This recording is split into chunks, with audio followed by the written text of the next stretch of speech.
Assalamualaikum warahmatullahi wabarakatuh.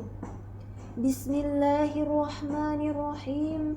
Alhamdulillahi nahmaduhu wa nasta'inuhu wa nastaghfiruh wa na'udzu billahi min sururi anfusina wa min sayyiati a'malina.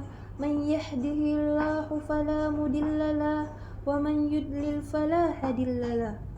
Asyhadu an la ilaha illallah wahdahu la syarikalah wa asyhadu anna Muhammadan abduhu wa rasuluh.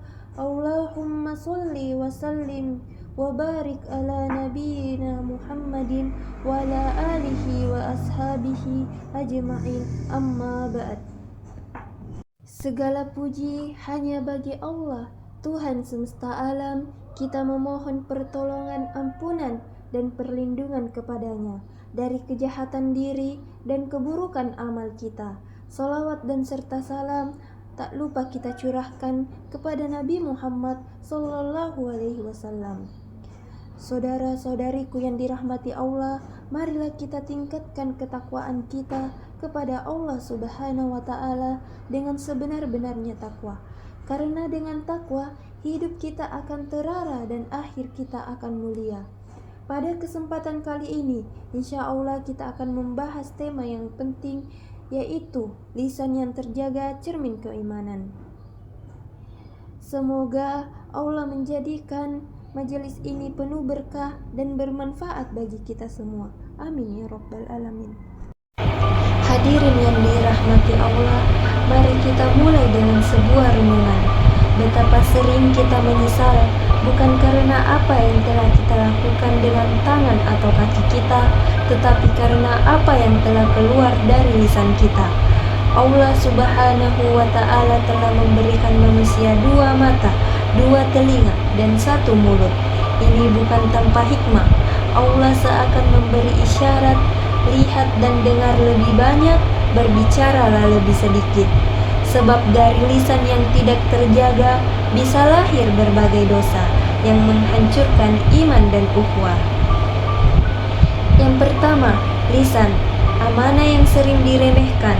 Rasulullah SAW bersabda, barang siapa beriman kepada Allah dan hari akhir, hendaknya ia berkata baik atau diam.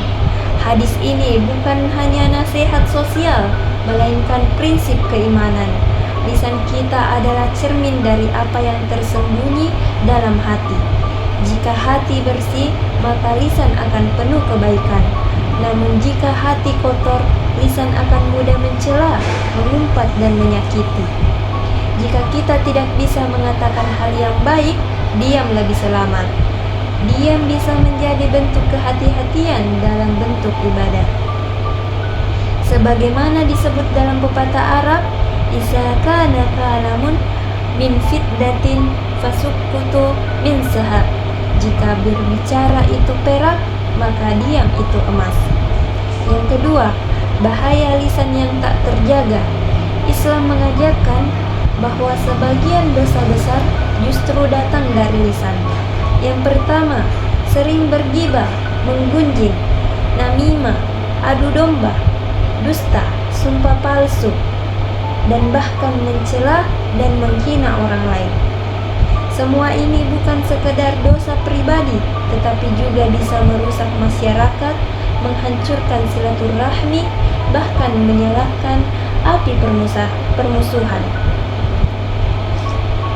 Dalam Al-Quran, Allah berfirman, dan janganlah sebagian kalian menggunjing sebagian yang lain. Sukakah salah seorang di antara kalian memakan daging saudaranya yang telah mati?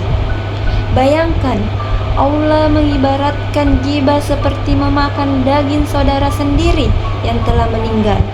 Itu menunjukkan betapa menjijikkannya dan keji dosa tersebut di sisi Allah. Maka hadirin sekalian, janganlah membicarakan keburukan saudara kita, karena sungguh Allah tidak menyukainya. Dan dosa ghibah tidak bakalan bisa dihapus dengan sholat, puasa, dan haji sekalipun. Yang ketiga, lisan yang terjaga, cermin keimanan yang kokoh. Menjaga lisan bukan hanya menahan diri dari berbicara buruk, tapi juga membiasakan diri untuk berkata baik. Ucapan yang menenangkan, kata-kata yang memotivasi, doa dan zikir, nasihat yang membangun. Rasulullah SAW bersabda, sesungguhnya seseorang mengucapkan satu kalimat yang diridai Allah, padahal ia menganggapnya ringan, namun Allah mengangkatnya dengan kalimat itu beberapa derajat. Dan sesungguhnya seseorang mengucapkan satu kalimat yang dimurkai Allah, padahal ia menganggapnya ringan, namun kalimat itu menyeretnya ke dalam neraka jahanam. Maka jangan pernah remehkan satu ucapan. Bisa jadi satu kata kita menjadi penyebab turunnya rahmat atau sebaliknya murka Allah. Yang keempat, latihan menjaga lisan. Bagaimana cara kita melatih diri menjaga lisan? Berpikir sebelum berbicara, tanyakan pada diri, apakah ini benar, perlu, atau baik? Yang kedua, biasakan zikir. Lisan yang sibuk berzikir akan sulit untuk bergosip. Yang ketiga, berteman dengan orang yang soleh-solehah. Lingkungan akan memengaruhi cara kita berbicara. Yang terakhir, berpuasa. Selain menahan lapar, puasa juga melatih pengendalian lisan. Hadirin sekalian, lisan adalah karunia yang bisa menjadi jalan menuju surga atau justru menyeret kita ke neraka. Menjaga lisan bukan perkara ringan, tapi ia adalah bukti keimanan yang sejati. Mari kita rawat lisan kita sebagaimana kita menjaga hati, karena hati yang bersih akan memunculkan lisan yang lembut dan menyejukkan. Semoga Allah senantiasa menjaga lisan kita dari keburukan dan menjadikan alat untuk menebar kebaikan di muka bumi ini. Amin ya Rabbal Alamin.